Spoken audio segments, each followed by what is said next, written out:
Brock Lesnar. Yes, that Brock Lesnar has just been added to the UFC 200 card July 9th in Las Vegas. Chael, you and I will be there. What do you make of this news? Because Brock Lesnar said a year ago, I'm done with the UFC. Listen, I don't really know what to make of it. Look, Coach, here's what we know. We know Lesnar's going to be part of it. They just did that announcement. They released some B-roll just prior to the co-main event. The pay-per-view is going on right now. I stepped away from the pay-per-view to come join you.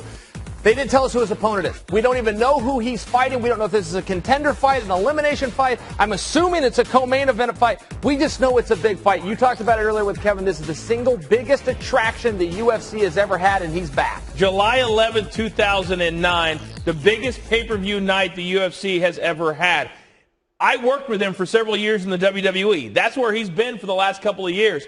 But he was on a podcast with Stone Cold Steve Austin, and he said his sickness, I don't want to butcher the disease that he had, but it started with a D. He said that robbed him, he felt, of some really good fights and performances in the UFC.